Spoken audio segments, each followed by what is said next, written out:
Halo pemirsa, apa kabar? Senang sekali saya Raden Madliah dapat kembali menemani Anda dalam sebuah program talkshow yang syarat informasi inspiratif untuk Anda dan juga keluarga. Inilah Bincang Sehati.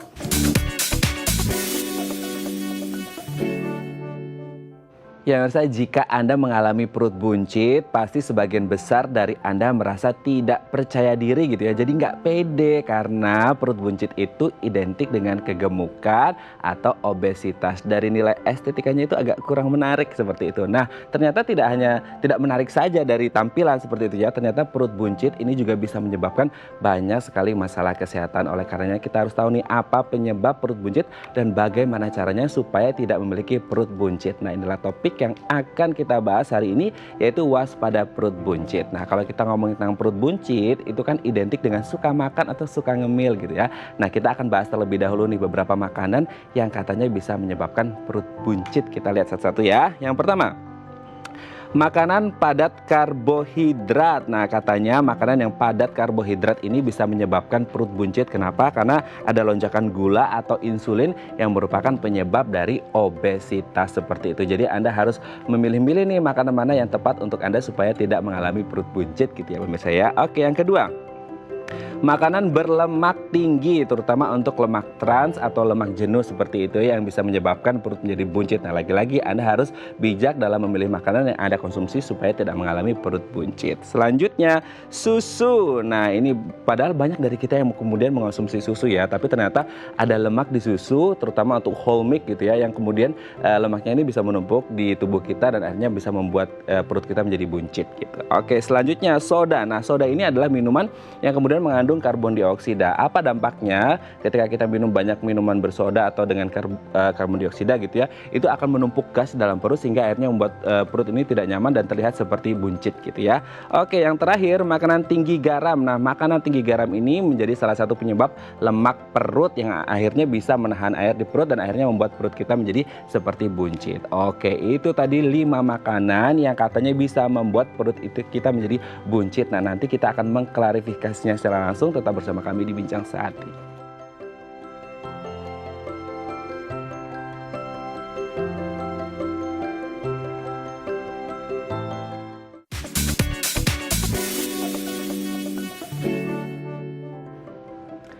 Baik, Anda masih bersama kami di Bincang Sehati dan kita masih membahas topik kita hari ini, waspada perut buncit. Tadi di segmen sebelumnya kita sudah membahas beberapa makanan yang katanya bisa menyebabkan perut buncit. Nah, untuk mengklarifikasinya secara langsung apakah benar seperti itu, telah tersambung bersama kami di sambungan Zoom dengan Dr. Ayu Kusumadewi, MSc SPGK, spesialis gizi klinik dari Rumah Sakit Indriati Solo Baru, Sukoharjo, Jawa Tengah. Selamat pagi Dr. Ayu, apa kabar? Selamat pagi semuanya, kabar baik, luar biasa. Oke, Dokter Ayu sangat semangat sekali ya hari ini ya. Ini pertanda bahwasanya Dokter Ayu ini makan makanan yang sehat gitu. Oke, Dok, hari ini kita akan membahas beberapa makanan yang katanya bisa menyebabkan perut buncit gitu ya Dok ya. Kita lihat yang pertama Dok, makanan padat karbohidrat. Apakah kemudian karena memiliki kalori yang tinggi, padat kalori, atau kemudian mengandung ada lonjakan gula atau insulin yang akhirnya bisa menyebabkan obesitas, itu seperti apa itu Dok? Ya, betul. Kalau untuk makanan padat kalori, tentunya kan cenderung kalau kita makan berlebihan, nanti kalori yang kita konsumsi berlebihan ini akan terakumulasi. Jadi kalau untuk tubuh menyimpan karbohidrat atau kalori itu hanya dalam bentuk terbatas, tapi kalau disimpan dalam bentuk lemak itu bisa tidak terbatas. Otomatis kalau kita konsumsi makanan padat kalori secara sering atau jumlahnya berlebih, otomatis dia akan disimpan dalam bentuk lemak yang akhirnya akan tertimbun di dalam perut salah satunya, jadi menjadi perut buncit. Itu betul ya, adalah fakta.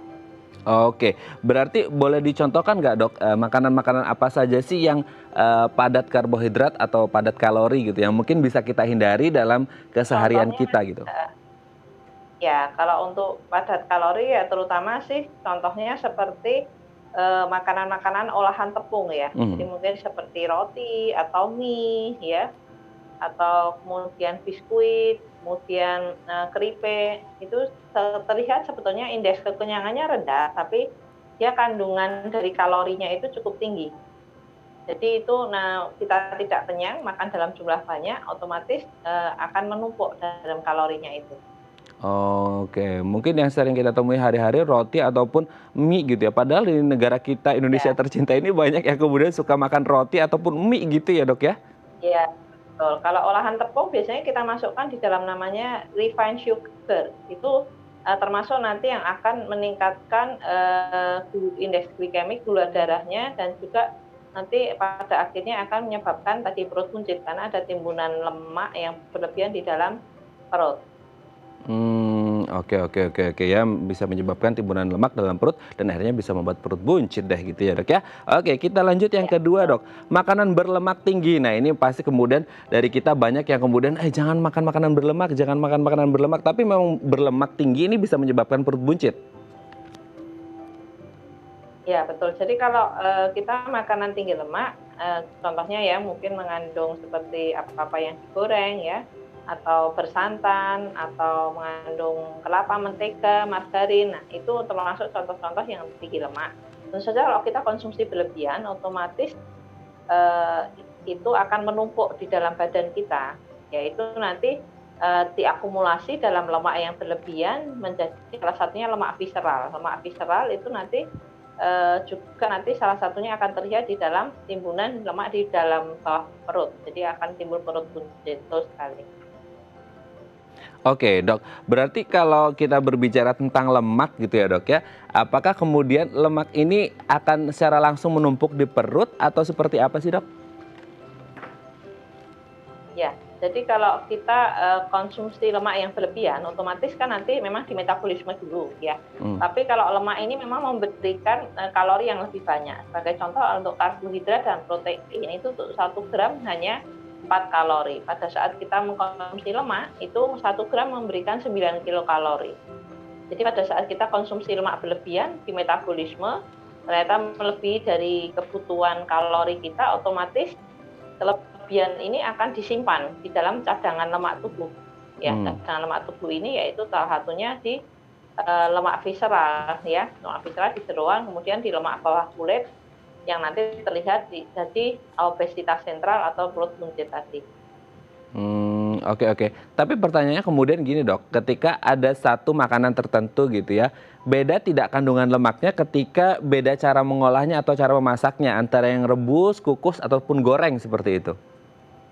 Iya, betul. Kalau itu jelas berbeda. Jadi pada saat kita mengolah, sebagai contoh kita mengolah ayam ya, ayam, paha ayam gitu. Kalau kita rebus, otomatis kita hanya hitung, dari kandungan Hmm. protein, kalori yang ada di ayam itu tadi. Nanti ditambah bumbu-bumbunya. Tapi kalau kita goreng, otomatis kita hitung berapa banyak minyak goreng yang kita gunakan. Hmm. Jadi contohnya kalau dalam 1 sendok teh atau sekitar 5 mililiter minyak goreng itu sudah mengandung 50 kalori dan 5 gram lemak jenuh ya. Jadi Hmm. kalau untuk yang minyak masuknya ke lemak yang jenuh. Kan kalau lemak dibagi dua, ada yang lemak jenuh dan tidak jenuh ya. Kalau Hmm. untuk lemak jenuh, tentu saja ini yang menjadi penyebab tidak sehat kalau berlebihan. Oke, berarti memang berpengaruh gitu ya cara mengolahnya atau cara Ya, memasaknya betul. seperti itu ya. Apalagi Ya, kalau digoreng dan digorengnya pakai minyak yang udah berulang-ulang ya, minyak jelantah gitu lebih bahaya ya, lagi gitu betul. ya dok ya. Ya, memang harus membatasi gorengan ya. Ya, membatasi gorengan. Oke dok, kita lanjut ke makanan atau minuman yang selanjutnya adalah susu. Nah ini susu kan banyak dari kita yang akhirnya minum susu gitu dok. Apakah kemudian susu ini bisa berpengaruh pada perut buncit dan kalaupun berpengaruh, apakah semua jenis susu atau jenis susu-susu tertentu gitu dok?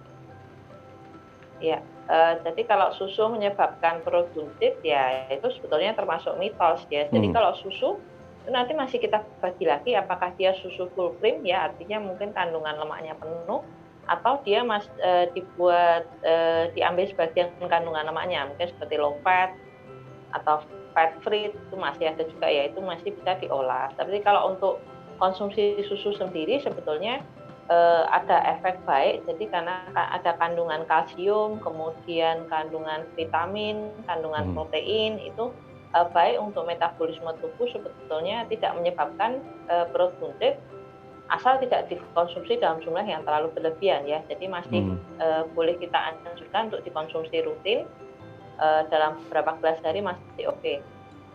Tergantung nanti kita lihat juga asal, seseorang ini tidak ada intoleransi laktos atau intoleransi laktosnya tidak terlalu berat, kita masih boleh konsumsi mungkin 1-2 gelas satu hari. Kalau mungkin ada perut buncit atau ada kelebihan lemak, ya bisa kita anjurkan memilih yang low fat atau yang free fat ya.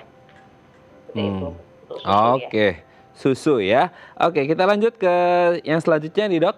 Minuman bersoda. Nah, apakah karena mengandung karbon dioksida yang tinggi sehingga menyebabkan gas atau ada efek yang lain ini dari soda ini sendiri dok? Ya, kalau untuk soda memang kan ada kandungan kalori, ada kandungan gulanya di dalamnya ya. Itu kalau untuk soda atau berbagai minuman instan itu biasanya kita lihat dia pasti mengandung gula sederhana. Nah, itu kalau kita konsumsinya berlebihan atau dalam jangka panjang memang berpengaruh, dari penelitian memang meningkatkan untuk angka kejadian tadi perut buncit tadi, obesitas sentral. Oke, seperti itu ya. Memang minuman bersoda atau minuman yang instan-instan lainnya tidak bagus gitu ya. Oke, kita lanjut ke yang terakhir nih, Dokter Ayu. Makanan tinggi garam. Apakah kemudian makanan tinggi garam ini bisa menyebabkan perut buncit? Dan apa sebenarnya efek garam pada tubuh kita ini, Dok? Ya, untuk efek garam sebetulnya memang betul, efek garam akan mengikat cairan ya. Mengikat cairan ini yang dia akan kurang baik, contohnya terutama pada pasien hipertensi atau tekanan darah tinggi atau juga mungkin dengan jantung ya, biasanya memang kita harus membatasi cairan dan garamnya. Cuman kalau untuk hubungan langsung dari makanan tinggi garam ke perut buncit sih memang tidak langsung nanti dengan garam ini dia mengikat cairan terus perutnya jadi buncit sih enggak, tapi memang kalau makanan tinggi garam biasanya memang diikuti jenis makanan ini biasanya juga mengandung lemak yang tinggi dan kalori yang tinggi. Lah itunya yang akan nanti apabila dikonsumsi berlebihan tentu saja jadi menyebabkan perut buncit. Jadi contoh kalau seumpama nih makanan cemilan ringan yang mengandung tinggi garam ya, mungkin seperti keripik yang kita sering lihat itu ya, snack itu ya tinggi garam yang gurih ya, yang asin, yang apa ya kalau kita bilang generasi micin ya snack yang kita untuk orang-orang yang generasi micin itu kan dia gurih sekali, dia tinggi kalori, tinggi garam, tapi ternyata kalau kita lihat di nutrition fact-nya, di kandungan gizinya memang juga mengandung kandungan lemaknya juga tinggi, kandungan kalorinya juga tinggi. Dan memang kalau kita makan itu meskipun kita makan banyak, kita tidak akan merasa kenyang. Jadi kadang-kadang itu yang berbahaya. Jadi akhirnya konsumsinya cenderung berlebihan. Jadi contoh kalau umpama keripik itu kan biasanya mesti diolah dengan dia digoreng ya. Dan dia juga sudah menjadi olahan tepung tadi yang jadi refined sugar. Jadi memang cenderung nanti masuk kalori dan lemaknya berlebih. Jadi yang tinggi garamnya langsung sih tidak berpengaruh terhadap perut buncit, tapi makanan yang mengandung tinggi garam biasanya juga terkait dengan tinggi kalori dan tinggi lemak. Jadi tetap harus kita buat terbatas jarang ya. Memang kalau untuk asupannya garam yang dianjurkan untuk kita sih maksimal 1 sendok teh dalam sehari. Itu dalam arti kita tidak banyak konsumsi snack atau cemilan yang tinggi garam ya. Oke, berarti memang harus bijak dan pinter-pinter milih makanan atau snack yang ingin kita konsumsi supaya tidak berpengaruh pada kesehatan kita, terutama untuk perut buncit gitu ya dok ya. Baik, terima kasih Dokter Ayu dari Rumah Sakit Indriati Solo Baru, Sukoharjo, Jawa Tengah. Sudah bergabung bersama kami, sehat terus dok, salam untuk keluarga di rumah, selamat pagi.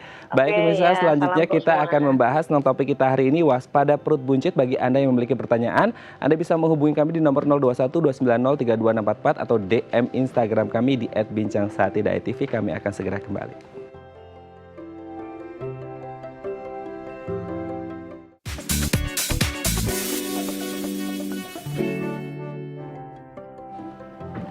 Baik, Anda masih bersama kami di Bincang Sehati dan kita masih membahas topik kita hari ini, waspada perut buncit. Bagi Anda yang memiliki pertanyaan, Anda bisa menghubungi kami di nomor 0212903244 atau DM Instagram kami di @bincangsahati.tv.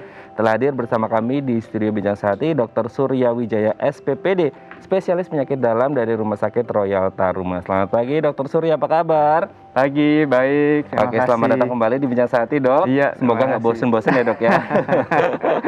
Oke, Dok. Hari ini kita akan membahas tentang waspada perut buncit. Sebenarnya Iya. yang dimaksud dengan perut buncit itu apa, dan ada kayak pengukuran atau standar khusus nggak ketika seseorang itu bisa disebut memiliki perut yang buncit gitu? Oke. Jadi kalau perut buncit sendiri ya mungkin kita tahu secara awamnya kalau perutnya kelihatannya besar, melendung keluar ya. Melendung gitu ya. Oh, jadi kalau untuk standarnya sendiri sebetulnya kita pakai lingkar perut. Nah, lingkar perut itu kalau menurut yang internasional, kalau pria di atas 100 cm, kalau wanita di atas 90. Tapi khusus kita yang ada di Asia, karena orang-orangnya juga nggak sebesar orang-orang di barat, jadi yang pria itu sampai 90 dan wanita sampai 80 cm. Gitu. Lebih dari itu dikatakan lingkar perutnya melebihi batas yang diinginkan. Gitu. Tapi itu biasanya ke wanita 80 terus pria 90 itu dia memang umum seperti itu, atau ada beda orang kan biasanya tinggi badannya Betul. beda-beda, itu gimana itu? Ya, untuk mereka yang ukuran badannya lebih kecil lagi bisa dipakai yang namanya perbandingan antara lingkar pinggang dan lingkar panggul. Jadi dibandingkan dengan tulang panggulnya sendiri. Nah, nanti itu dihitung lagi apakah berada di dalam batas normal atau melebihi batasnya. Gitu. Ada hubungan dengan BMI nggak sih, Dok? Indeks massa tubuh itu? BMI ada hubungannya, tapi tidak harus selalu berhubungan. Karena terkadang kalau mereka yang misalnya atlet yang ototnya besar-besar, ya mungkin perutnya nggak buncit, tapi BMI-nya akan tinggi karena terhitung massa badannya besar gitu. Oke. Tapi kan banyak orang berpikiran gini, Dok. Buncit itu identik dengan kegemukan. Apakah memang seperti itu? Gemuk itu sendiri dengan buncit sama atau beda sebenarnya? Sebetulnya beda ya. Beda. Dia memang mayoritas mereka yang gemuk akan memiliki perut yang relatif buncit. Tetapi perut buncit ini tidak selalu merupakan tanda kegemukan. Kadang-kadang ada juga beberapa penyakit yang kok pasiennya malah jadi kurus tapi perutnya makin lama makin besar. Itu juga bisa gitu. Berarti tidak harus selalu ya. Orang yang gemuk kemungkinan buncit sangat tinggi, tapi orang buncit belum tentu gemuk gitu ya. Betul. Karena ada orang yang dia kurus banget tapi perutnya buncit gitu ya. Ada juga. Oh, nah kalau orang berpikir seperti itu, sebenarnya banyak dari kita berpikir perut buncit itu penumpukan lemak dan lemak. Kita sebagai orang awam taunya ya lemak aja deh, katanya lemak ya udah lemak gitu. Nah, apakah memang selalu terjadi penumpukan lemak itu, Dok? Oke, jadi memang mayoritas perut buncit itu adalah dikarenakan penumpukan lemak. Makanya tadi orang-orang yang gemuk perutnya buncit-buncit. Tetapi ada beberapa kasus di mana perut buncit itu mungkin bisa disebabkan penumpukan yang pertama cairan misalnya, atau massa tumor itu bisa membuat buncit. Lalu juga jangan lupa perut buncit yang normal pada wanita hamil pasti buncit. Gitu. Iya. Tapi sebenarnya yang menjadi penyebab utama ketika ada penumpukan lemak di perut itu apa sih, Dok? Apakah karena kurang olahraga atau jenis asupan makanan yang kita konsumsi? Oke, kalau ada penumpukan lemak berarti ada penyimpanan energi. Penyimpanan energi ini terjadi kalau terjadi ketidakseimbangan antara intake dengan output. Jadi yang kita makan, sumber-sumber energi yang kita makan itu melebihi batas, sehingga sisa energinya yang tidak kita pakai untuk beraktivitas, untuk berpikir, olahraga, sisanya itu akan disimpan di dalam tubuh. Disimpannya paling tubuh itu menyimpan makanan paling efisien dalam bentuk lemak dibandingkan dalam bentuk otot. Nah, penumpukan lemak itu bisa terjadi di semua bagian tubuh. Tapi pada pria khususnya penumpukan lemaknya akan lebih sering di bagian perut. Ini berhubungan dengan hormonnya juga. Kalau wanita biasanya lebih merata di lengan, di paha, di bokong, dan di buah dada. Tapi kalau pria biasanya fokusnya di perut. Ini jadi PR kita ya, pria-pria ya, Dok ya. Nasib. Sebelum lanjut kita baca DM Instagram dulu. Sudah ada yang bertanya di Instagram kita lihat. Dari @Anton Kurniawan, Dok, saya suka ngemil kalau malam sambil nonton TV atau YouTube. Nah, ini nikmat banget kayaknya. Iya. Perut mulai membuncit, udah olahraga lari sama sepeda, tapi kok buncitnya masih belum berkurang. Kenapa ya? Nah, ini kenapa ini, Dok? Nah, seperti yang tadi saya bilang, kalau perutnya bertambah buncit berarti ada ketidakseimbangan antara jumlah kalori yang dimakan dengan yang dibakar.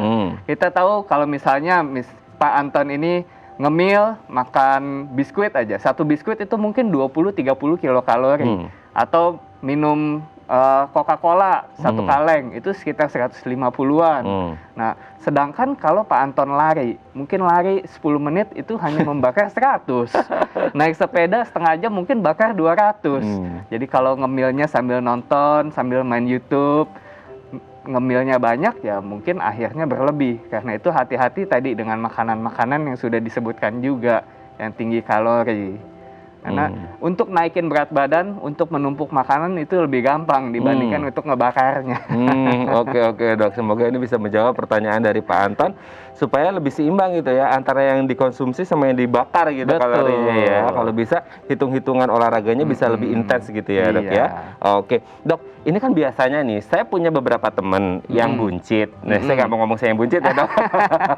Gitu. Tapi biasanya tuh kalau saya liatin gitu ya dok ya, kadang-kadang tuh nggak sengaja kesentuh itu ada yang buncitnya itu dia keras gitu dok, di perutnya keras, ada yang gombior gitu loh dok, yang blok gitu, apa sih namanya gitu dok. Nah itu bedanya di mana itu dok? Oke.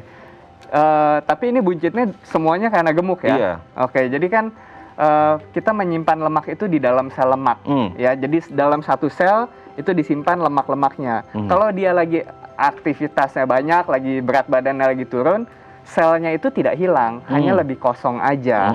Jadi mungkin selnya tetap begini, tapi karena isinya sedikit dia mengkerut. Nah ini jadi perutnya nggak terlalu kencang. Tapi kalau dia lagi banyak, lagi makannya banyak, selnya full, kan jadi lebih kencang.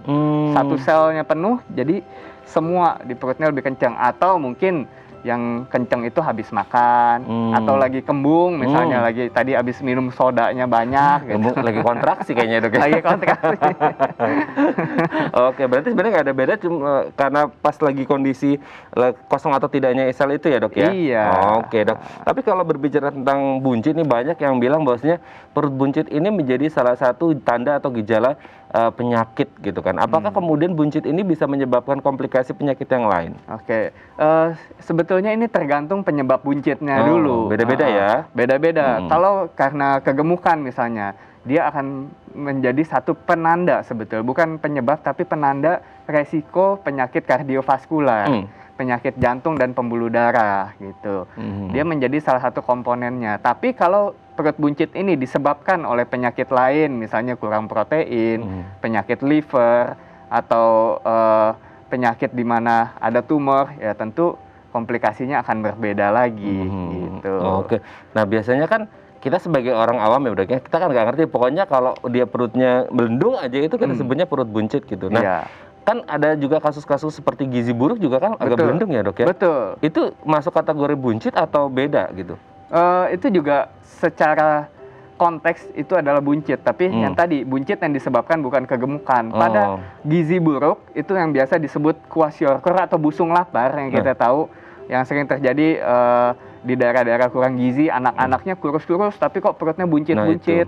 Itu biasanya dikarenakan adanya penumpukan cairan. Karena waktu mereka kurang gizi, protein di dalam badannya kurang, jadi tidak ada yang mempertahankan air itu di dalam pembuluh darah. Sehingga air akan keluar dari pembuluh darah dan yang paling gampang keluarnya adalah di tempat tidak ada tahanan, tidak ada penahan, yaitu di dinding perut. Akhirnya air keluar semua ke situ dan perutnya menjadi buncit. Oke, saya pernah dengar juga, apakah kemudian semua buncit ini berasal dari lemak atau ada faktor penyakit seperti saya pernah baca itu penyakit asites itu apa ya? Oke, ya itu salah satu penyakit lain di mana perutnya kok semakin membuncit, tapi tadi isinya juga bukan lemak, isinya air. Jadi asites itu adalah penumpukan cairan di rongga perut. Penyebabnya bisa macam-macam, bisa yang pertama tumor, yang kedua ada infeksi di situ seperti misalnya TBC usus, atau yang paling sering adalah penyakit liver, penyakit hati gitu. Yang dinamakan sirosis atau pengerutan hati. Akhirnya kalau lemak kan kita makan terus lemaknya numpuk. Nah kalau cairan ini gimana proses penumpukan cairan yang di perut kita itu dok? Oke. Jadi cairan itu sebetulnya dia berasal dari pembuluh darah. Di pembuluh darah itu tidak serta-merta dia seperti selang yang kedap. Tapi pembuluh darah itu karena dibentuk oleh sel-sel, sel satu menempel dengan yang lainnya. Nah ini untuk mempertahankan cairan berada di pembuluh darah membutuhkan bantuan. Yang pertama adalah bantuan dari albumin atau protein yang ada di dalam darah. Itu akan menarik air supaya dia supaya dia tetap ada di dalam pembuluh darah. Nah, pada orang yang dengan tadi asites, biasanya karena penyakit liver, albuminnya kan turun. Atau tadi yang kurang gizi, albuminnya turun karena kurang protein. Tidak ada yang mempertahankan air di dalam pembuluh darah. Nah, jadi saat air itu melewati pembuluh darah yang ada di perut, dia lebih gampang merembes keluar. Akhirnya rembesan itu menumpuk di dalam perut gitu. Oke, akhirnya rembesan itu menumpuk di dalam perut dan akhirnya terlihat seperti perut buncit Perut gitu buncit, ya, Dok. tapi Oke. isinya air. Oke, Dok, nanti kita akan lanjut lagi tentang gimana nih caranya supaya perut nggak buncit ya, Dok ya. Nanti kita akan, ini menjadi perhatian kita semuanya. Baik pemirsa, bagi Anda yang memiliki pertanyaan, Anda bisa menghubungi kami di nomor 0212903264 atau DM Instagram kami di @bincangsehatidayat.tv. Kami akan segera kembali.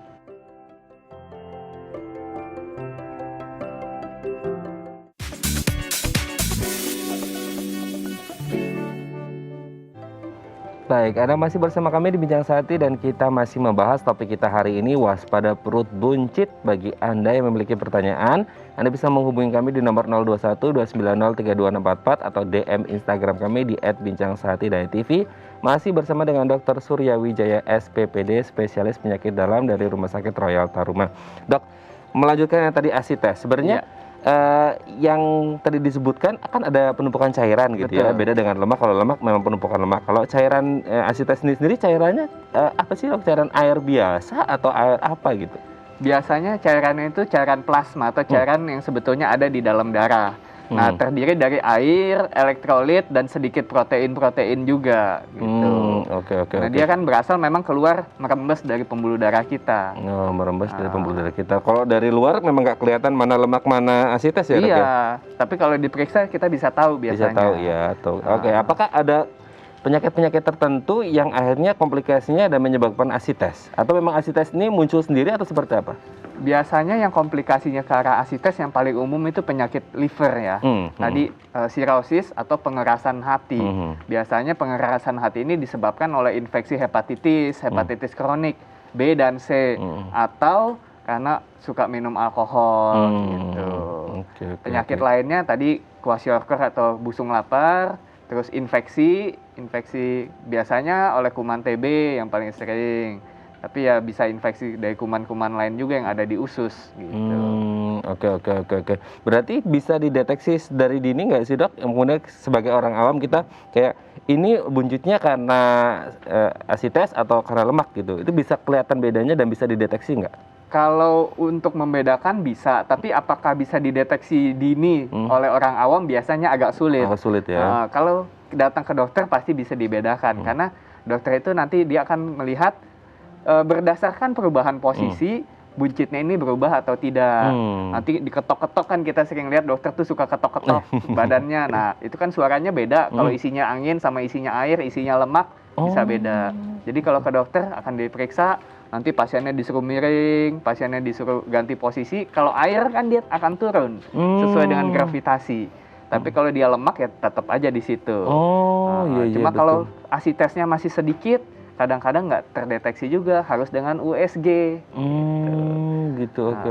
Berarti dia akhirnya itu benar-benar yang masih ada gaya gravitasi juga. Betul, ya? Betul, karena biasanya banyak kalau yang asites yang membuat perutnya sampai buncit itu airnya bisa ada 8 liter, 10 liter di dalam Dan situ. itu masih berbentuk benar-benar cair. Cair.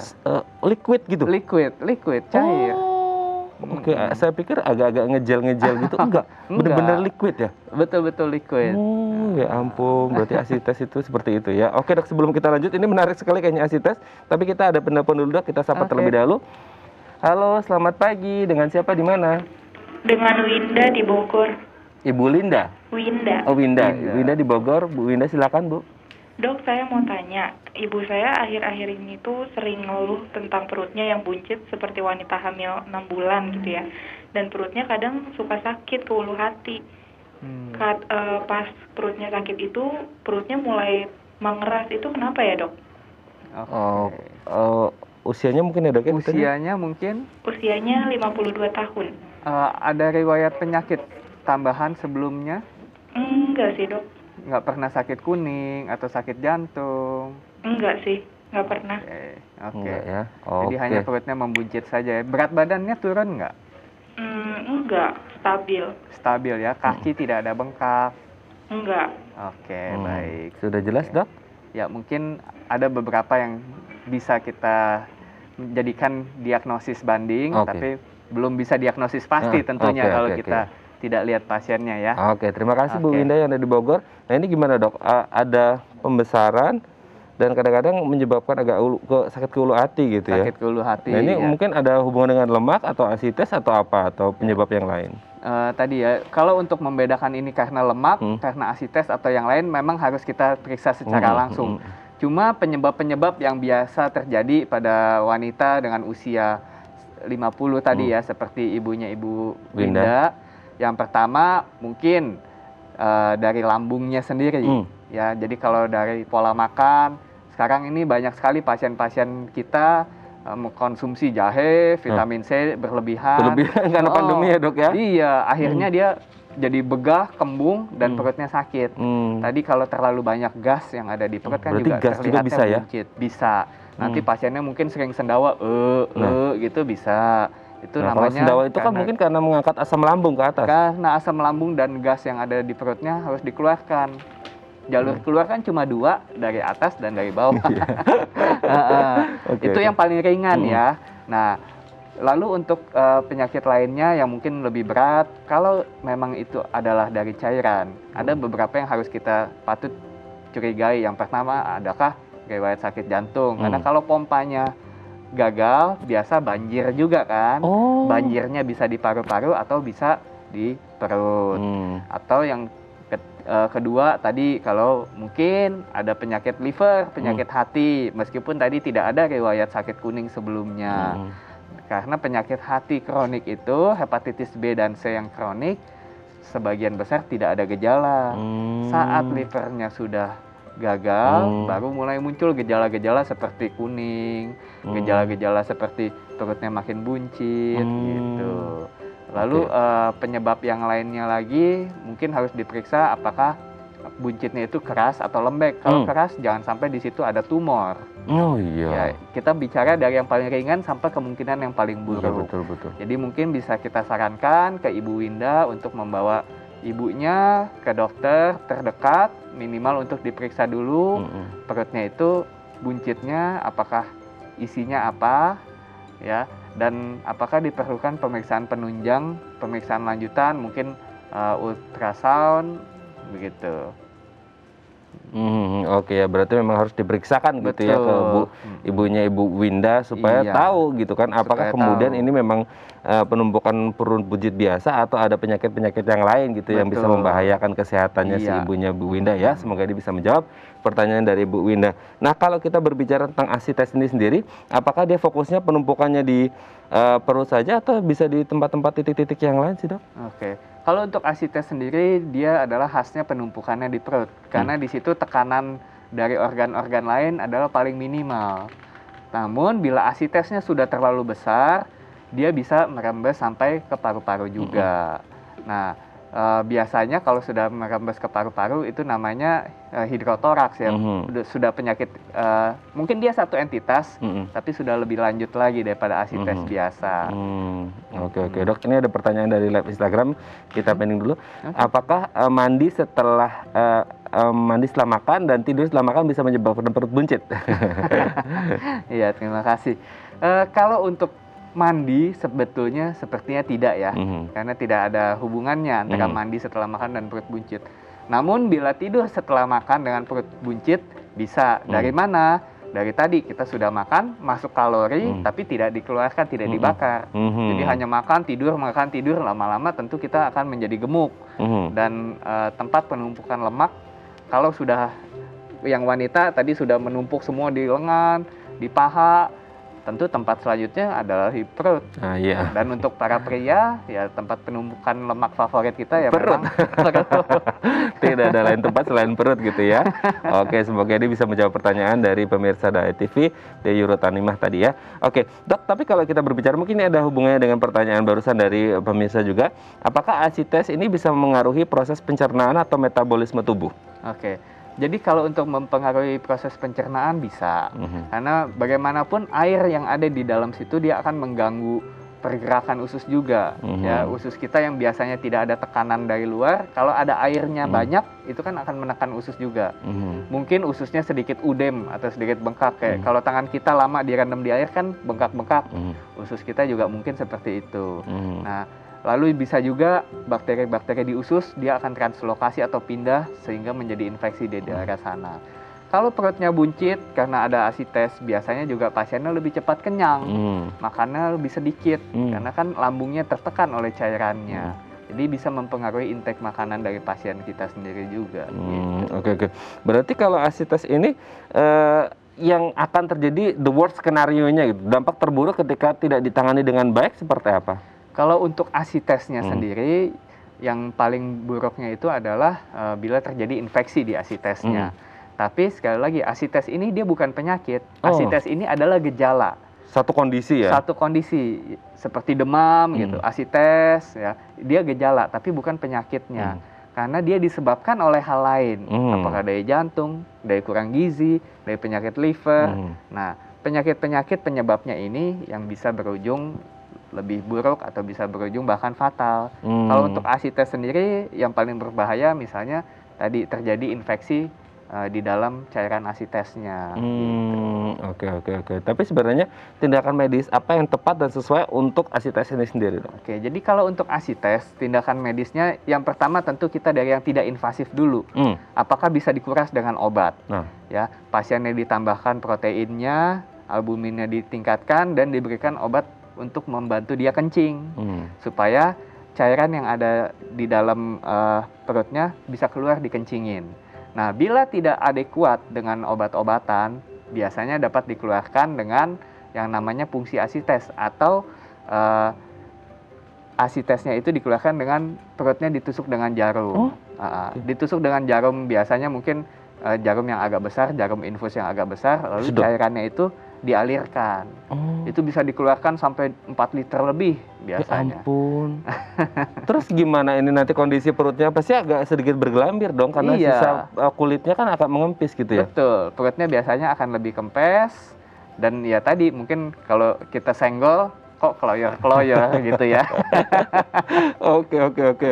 Gitu. Kalau untuk ASI tes bisa disedot karena dia masih bentuknya liquid atau cairan gitu ya. Nah, kalau tindakan juga bisa sama dengan kalau yang penumpukan lemak. Kalau penumpukan lemak sebetulnya kan ada yang namanya sedot lemak juga ya. Iya. Atau kadang-kadang bisa juga dengan operasi lemaknya dibuang.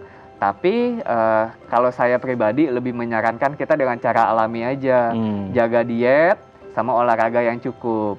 Nanti perlahan-lahan pasti akan mendapatkan bentuk badan yang ideal dan bentuk perut yang juga lebih baik. Tapi sebenarnya kalau salah satu hal olahraga kan 150 menit per minggu ya kalau nggak salah. Itu kalau untuk yang penumpukan lemak ataupun ASI tes ini bisa diatasi dengan olahraga juga, Dok? Bisa. Apakah kemudian intensitasnya juga lebih banyak tadi? Nah, tadi tentu olahraga kalau kita memiliki target untuk penurunan berat badan atau penurunan lingkar perut, intensitasnya harus lebih. Harus dihitung lagi berapa target pengurangan berat badan atau target penurunan lingkar perutnya.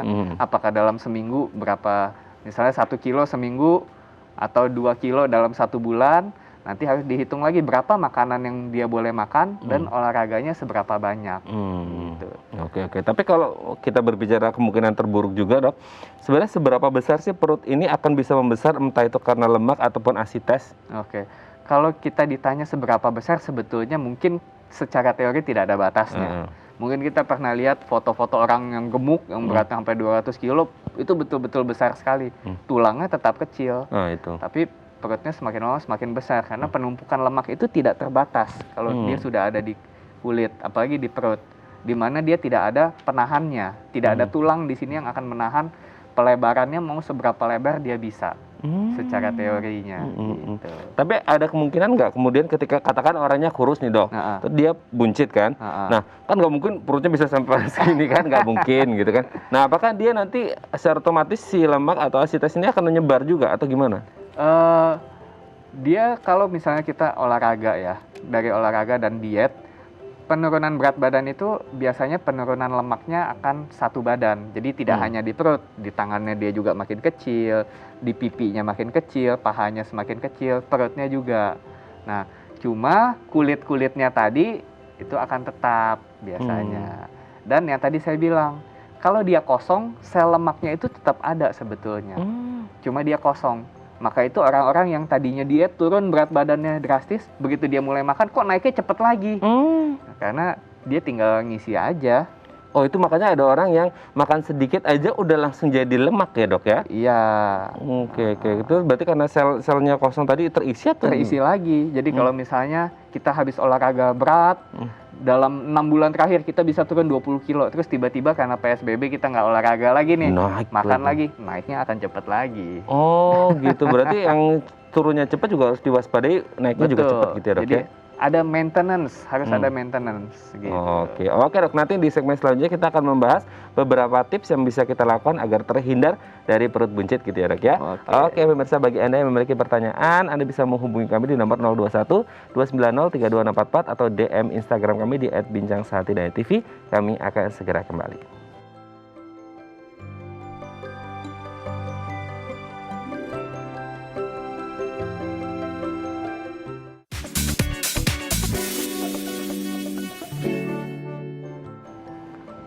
Baik, Anda masih bersama kami di Bincang Sehati dan kita masih membahas topik kita hari ini, waspada perut buncit, bersama dengan Dr. Surya Wijaya SPPD, spesialis penyakit dalam dari Rumah Sakit Royal Taruma Jakarta. Dok, di segmen terakhir ini kita akan membahas beberapa tips yang bisa kita lakukan untuk terhindar dari perut buncit. Tapi sebelum menjawabnya, ini ada live DM Instagram kita, pemirsa dari @endang di Pemalang, bertanya apakah gagal ginjal ini bisa menyebabkan asites? Baik, terima kasih Endang atas pertanyaannya. Kalau untuk gagal ginjal sendiri, iya, bisa menyebabkan asites. Kenapa? Kalau kita gagal ginjal berarti pengeluaran cairan dari ginjal itu akan berkurang. Kencingnya pasti sudah mulai berkurang. Ditambah dengan mungkin kalau minumnya tidak dijaga, cairan itu akan berlebihan di dalam tubuh. Nah, tadi cairan yang berlebihan, dia akan menyebabkan tekanan di dalam pembuluh darahnya tinggi. Sehingga cairan itu akan merembes keluar lagi. Merembesnya kemana yang paling gampang? Tentu ke daerah perut. Mungkin juga nanti kakinya agak bengkak sedikit gitu. Tapi yang paling gampang adalah di daerah perut. Jadi ya betul ya dok ya, bisa menyebabkan asites gagal ginjal ya. Semoga ini bisa menjawab pertanyaan dari Bu Endang yang ada di Pemalang ya. Kita lanjut ke tips kita dok. Kita lihat yang pertama. Konsumsi makanan sehat. Makanan apa yang baik untuk perut supaya tidak buncit? Yang tinggi serat atau apa itu dok? Ya, kalau untuk makanan sehat sebetulnya yang utamanya adalah makanan yang seimbang ya. Beragam dan seimbang, cukup serat, cukup sayur dan buah supaya pergerakan ususnya juga lancar ya. Yang utama tadi mungkin jumlah kalorinya jangan sampai berlebih terlalu banyak dibandingkan dengan yang dibutuhkan tubuh supaya tidak ditumpuk di dalam perut seperti dalam bentuk lemak tadi. Ya. Dan yang pasti jangan tidur setelah makan. Jangan langsung tidur ya, karena bisa menumpuk itu lemak ya. Harus sedikit beraktivitas kayak olah fisik ya. Oke, dok, kita lanjut. Konsumsi probiotik ini juga bisa membantu, dok. Kalau konsumsi probiotik mungkin bisa membantu dalam arti dia akan membantu kelancaran dari pencernaan kita sendiri menjadi lebih efisien dan juga mungkin pergerakan ususnya. Untuk mereka yang suka sembelit, mungkin akan membantu dengan mengeluarkan sisa-sisa makanan yang ada di dalam perut. Biasanya tentu massa yang ada di dalam perut itu akan keluar dan perutnya nggak buncit-buncit banget karena kotoran yang menumpuk. Oh, udah dikeluarin gitu ya? Iya. Oke, selanjutnya minum teh hijau. Teh hijau ini juga banyak manfaatnya dok ya? Kalau teh hijau, banyak orang yang mengatakan ini bisa membuat kurus dan yang lainnya atau mengikat lemak. Sebetulnya sih untuk kesehatan boleh-boleh saja. Tapi mungkin kalau hubungannya dengan perut buncit sendiri secara medis belum banyak penelitian yang meneliti teh hijau ini dengan perut buncit. Apakah dia bisa menurunkan berat badan atau tidak? ya mungkin itu belum bisa dijawab secara medis. Dari sugesti gitu ya. Sugesti. Dia minum aja, abis itu dia olahraga yang banyak ya kurus juga. Ternyata kurusnya dari olahraga. Dari olahraga atau dari jaga makannya. Iya. Oke, selanjutnya minum air putih yang cukup. Nah, ini juga bagus air putih, tapi tidak Jangan berlebihan beda juga. dengan asites juga ya. Jadi memang kalau tubuh kita kekurangan air, metabolisme atau pembakaran energi yang ada di dalam badan itu tidak efisien.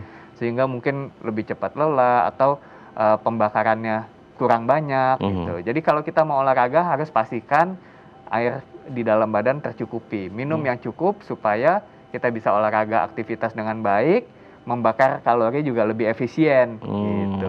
Tapi hati-hati pada kondisi-kondisi tadi. Kalau dia disebabkan oleh penumpukan cairan, tentu jangan terlalu banyak minum. Harus lihat juga ya, jangan udah asites minum airnya kebanyakan jadi tambah gombyur lagi. Tambah besar lagi nanti. Oke, terakhir rutin olahraga. Nah, ini juga penting ya Dok ya untuk rutin olahraga, karena sebenarnya juga ya salah satu hal yang alami ya selain makan makanannya saya juga olahraga yang pas gitu ya. Betul. Jadi selain kita perhatikan berapa banyak yang masuk, kita harus perhatikan juga berapa banyak yang energi yang kita keluarkan. Jadi supaya bakar lemak lah gitu. Di titik mana sih Dok kita bisa mengukur kayaknya ini kalori yang sudah saya konsumsi segini, terus pembakarannya dengan olahraga harus segini tuh gimana cara ngitungnya kira-kira? Biasanya sih mungkin lebih baik kalau konsultasi ke dokter atau ke spesialis gizi. Biasanya kan akan dihitung kita ada takarannya.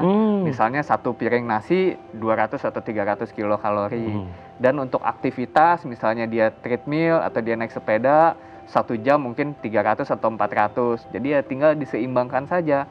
Berapa target defisit kalori yang dia mau, berapa target penurunan berat badan yang diinginkan gitu. Ya sisanya tentunya harus dari diri kita masing-masing. Dok, ada yang bilang lebih efektif menjaga pola makan dibanding olahraga, meskipun olahraga penting. Apakah memang seperti itu? Sebetulnya dua-duanya akan penting kalau ditanya ya. Jaga pola makan kita bisa menjaga jumlah yang masuk, tapi tadi keseimbangan yang masuk dan keluar tentunya. Harus seimbang ya. Oke. Supaya tetap masuknya bagus, terus diolah dibakarnya juga bagus. Betul. Gitu ya dengan olahraga. Baik, terima kasih Dokter Surya sudah mau main ke Bincang Sehati lagi. Semoga tidak bosan memberikan informasi untuk para pemirsa. Saya sehat terus dan kita tunggu lagi kedatangannya di Bincang Sehati. Baik, terima kasih Dokter Surya. Baik pemirsa, bagi Anda yang memiliki kritik dan saran, Anda bisa menghubungi kami di nomor 0889 8100 5000 atau Anda bisa follow media sosial kami di @bincang sehati.tv. Saya Raden Madlia Samit, sampai jumpa dan selamat beraktivitas.